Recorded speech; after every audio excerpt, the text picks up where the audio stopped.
A lot of players are annoyed by Silksong's pursuit of having you backtrack long distances to the boss you failed to beat. However, I believe this isn't simply a mistake by the game to force players into these long treks for nothing. While yes, forcing a player who just failed a difficult task to take on another one that's unrelated just to try again isn't good game design on its own, there's another purpose to it, whether it's intentional or not by the developers.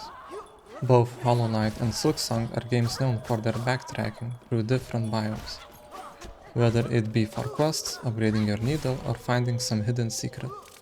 This kind of memorization of biomes is core to the experience of these games, which have incredible scenery and ambience.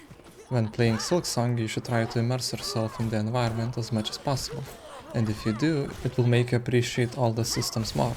Now, for the boss fights, there's a tendency, I see this with friends and with myself, to just jump right back in and brute force the fight if you fail, without really thinking about why you failed. Usually the conclusion from such encounters is something simple. I should have dodged better, or I was slow to react, rather than actually trying to figure out patterns, safe spots, or how the boss behaves. But if you have, let's say, 30 seconds or a minute of downtime running back, there's nothing else to do except internalize what went wrong and how you'll fix it next time. Unless, of course, you're tilted out of your mind and on the verge of closing the game, knowing how much effort you put in, still failed, and how much more you'll need to commit. However, this game is known for difficult bosses, it's a Souls-like. If you don't enjoy difficult encounters, it's probably not for you. So this approach of long walkbacks makes sense if you think about it more. That doesn't mean every boss fight should be designed this way, or that every game with Souls-like mechanics should follow it. But when it's used sparingly, it forces players to think more deeply about their encounters, and to immerse themselves more in the world with all its beautiful vistas. At the end of the day, all of this is subjective, and relative to what you like. To just say it's objectively bad design and should be patched isn't really the best way to look at it. If every game with difficult bosses always respawned you right outside the arena, it might make them feel a little too gamified, obvious or flat. Even a small change like that can influence innovation or push genres in new directions. Sometimes those changes create entirely new subgenres, and sometimes they revive older ones that were forgotten or niche. In no way I am saying backtracking to the boss makes a game worthy of mainstream attention, or the #1 pre-ordered game on Steam, but unique choices, even small ones, can stand out in combination with lots of other good design and some luck, as evident with the first Hollow Knight. Think about it. What really sets Hollow Knight apart from other platformers? Cool bosses, nice environments, sure. Nothing revolutionary. Yet somehow the game is amazing. It's the little details Team Cherry put in that elevates.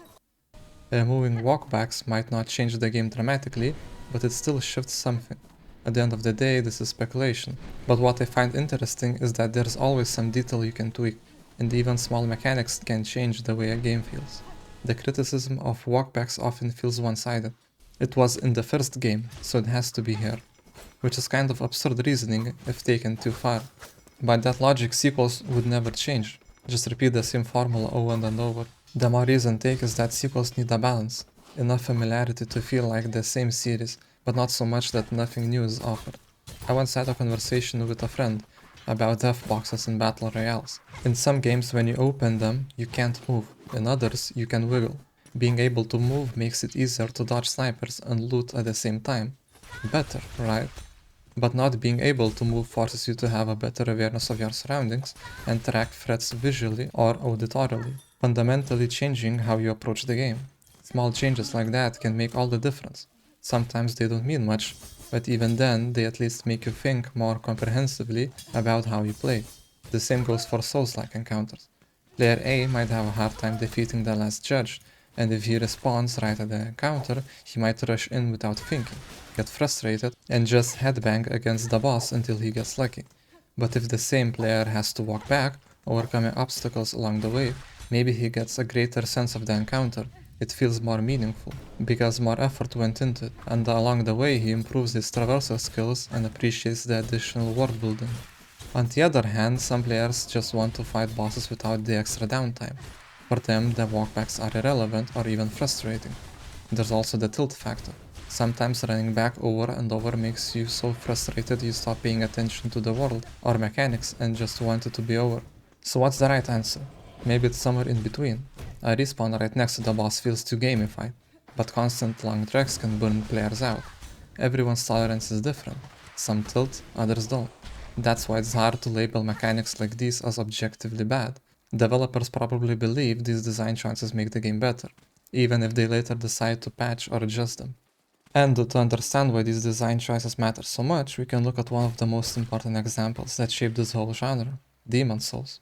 When it was released in Japan in 2009 and later in North America and Europe in 2009 and 10, its mechanics were almost unheard of in mainstream console gaming. At the time, developers were largely focused on making games more accessible and streamlined. The idea of losing your currency upon death, having no traditional difficulty settings, and being given only minimal guidance was a radical departure. The initial reaction, especially from Sony's executives, was so negative that they passed on publishing the game outside of Japan, believing it was too difficult and too niche for Western audiences. The game's Western release was instead handled by Atlas, and it went on to become a sleeper hit, spreading primarily through word of mouth and a small dedicated community. This community was made up of players who were at first frustrated by the game's brutal systems, but eventually learned to love them. They were the ones actively debating these mechanics, creating wikis, and sharing strategies to overcome the challenges. This initial intense period of discovery and debate solidified the core design principles as an essential part of the experience. Later, From Software would take these ideas, refine them, and create their own genre of Souls-likes that went on to receive worldwide critical acclaim. And honestly, when you think about it, this whole debate isn't even new. Old school games used to do this constantly. Ghosts and Goblins, Ninja Gaiden, Contra, Castlevania. These games were brutal about kicking you back to the start of a level or even the whole game if you failed. Roguelikes like Rogue and NetHack built their entire identity around permadeath. Arcade games like Gradius or Battletoads thrived on punishing restarts. At the time, that wasn't seen as a bad design, it was just a challenge, and people loved it. These mechanics actually become what those games were famous for later on. Checkpoints and save systems came along, making things more forgiving, and those old approaches sort of went extinct. But then Demon's Souls came out and flipped the script. Suddenly the industry came full circle, and those archaic mechanics were celebrated again as the foundation of an entirely new genre.